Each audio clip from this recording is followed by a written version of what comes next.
If you grew up in the 1990s, like I know I did, you probably remember Wizard magazine. Now, obviously, while there's a lot of controversy over this magazine inflating comic prices over the years, it did function as what it says it is, the guide to comics. I wasn't there for issue 1, but I was there for issue 9. I distinctly remember getting this Venom cover by Barry Windsor Smith, who is known as Whitman on the cover, and I was hooked. Now, Wizard magazine would go on for years to report not just on comics in general, but on all of the spin-off aspects of the comic industry. Movies, TV shows, and, well, what was most important to me, toys. Not only did they rank kind of the most wanted top 10 requested toys, which I remember Darkhawk made their list for those old Toy Biz 5-inch, and I was so excited someone else wanted Darkhawk besides me, but it also featured Homemade Heroes, which was a way to spotlight custom figures. In fact, this area of the magazine probably contributed to giving birth to a huge amount of the customized toy aspect of the industry, showing off what you could possibly do if you had talent, and yes, I tried several times and could never make them look as good. It also had price guides, sneak peeks, and eventually morphed into having toys being a significant portion of the magazine. And whenever that happens, it's time for a spin-off! And that became Toy Fair magazine.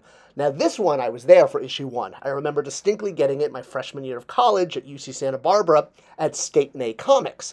And I was really hooked. Wow, here was a magazine just about toys, celebrating all of the aspects of the adult collector portion of the market. These weren't for kids, guys. I mean, I'm sure kids could read it. Of course, the surreal nature of it is I would go on to work in the toy industry, and the fact that toy lines I worked on would grace the cover and I would actually be interviewed by this magazine I idolized was extremely surreal. In fact, the very last issue of Toy Fair ever featured a Green Lantern movie figure that I provided for them and helped them create for the cover. So that was kind of cool too. I was there for the beginning and there for the end. Now, obviously, Toy Fair magazine and Wizard weren't the only magazines or the first to feature toys, but before them, one of the bigger ones was really the industry magazines, things that would be passed out at Dallas Toy Fair or New York Toy Fair to a lesser degree. Dallas is really where all the buying happens, despite what people think. And then, of course, the granddaddy of them all was the Mattel catalog, this being a giant phone book-sized, well, catalog that ran through the 70s and 80s and basically featured all of Mattel's product. This was an industry catalog, but wow, if a kid could get their hands on it, you would go bonkers. In fact, I have great memories when I moved from Connecticut to California when I was about 9 or 10 years old, because my father got a promotion, a transfer. He worked for a sporting good company called Yonex in Torrance, California. And we grew up in Orange County, just a little south of there. And one of his coworkers' wives was a vice president at Mattel. And since they knew my father had, toy-age kids, gave us a copy of one of Mattel's catalogs, and boy, was I obsessed. I would pore over this thing for hours. It was amazing to me. But again, as I noted, I was not the target audience. This was an industry catalog for buying, but still, wow, to see all those toys in one place. Now, of course, again, Toy Fair magazine wasn't the first to aim at the adult collector market. We had magazines that would be available at Borders and Barnes & Noble and other bookstores that have now since gone out of business, such as Lee's Action Figure News and Toy Review, which was awesome because it featured price guides and tons of images of upcoming prices, definitely focused on the collector. And then there was Tomart as well, Action Figure Digest, which kind of even took it to another level because it really embraced the adult collector by having interviews, top 10s, sneak peeks, and also, in addition to publishing magazines, they also published actual guidebooks to different toy lines. I have several of theirs still on my shelf today, and they're great because some of these images you just can't find anymore, despite, the internets. But Toy Fair magazine was different than the others, mostly because it combined the adult collector nature with humor and pop culture references, and it was just fun. Well, kind of one of the big secrets of it was the fact that it was written by most of the guys that went on to do Robot Chicken.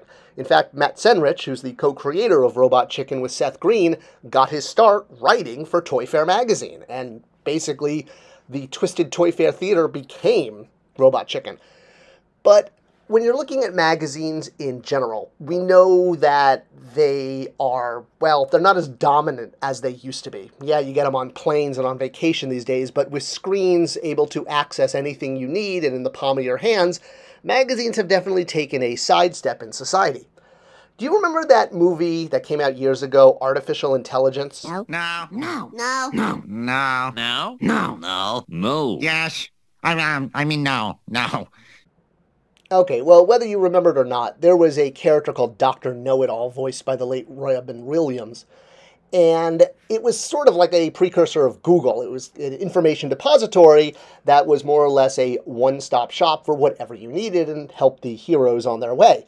So, of course, lo and behold, years later, we have Google, which has basically become the Dr. Know-It-All of the film. And that's kind of what Toy Fair was and why it was so special, because the thing with the adult collector market is we are very, very much divided. There's fans of different areas, but we tend not to be fans of every property. But Toy Fair magazine covered them all, and you could more or less find out about your favorite toy line and others. When you look at some of the websites, like Action Figure Insider, run by my friend Daniel Pickett, it tends to run toy industry press releases. Or things like Marvelous Toy News focuses specifically on Marvel Legends and Marvel toys. So if you want to know about Marvel, that's where you can go. Or if you collect Star Wars, I tend to go to sites like Jedi Temple Archives. Very specific toy lines, very specific IP have their own sites. I mean, yes, there are things like Foosh that cover lots of things, but not every site is on top of every story and every tiny detail of the toy industry. Case in point, when Mattel had their Origins Grizzlor, I missed this. I didn't even know when it was going up. I found out about it after the fact from an article on Foosh. So where would you go to find out about this? Where is the catch-all that covers all brands? The very divided nature of the adult collector market necessitates the need for something that's going to provide information regardless of what brand you're into. If you're specifically into one thing, G.I. Joe, Transformers, Simpsons, Lord of the Rings, whatever it is, you tend to have your own website these days. But Toy Fair magazine covered it all, and that is why it's really missed in today's toy collecting market, because it functioned as that catch-all. It had every brand possible, and the brands would interact with each other across IP, which showed the power of toys and something that really only toy product can do. Daredevil could meet Picard, could meet Wonder Woman, could meet Jack Skellington. That's what Twisted Toy Fair Theater was all about, and again, what morphed into Robot Chicken. And it's why I really miss Toy Fair. I love finding out about toys from all of the websites out there and all the fan sites, but there really isn't one site I feel I can go to that's going to tell me everything. And, well, I keep missing out on things like that darn Grizzlor.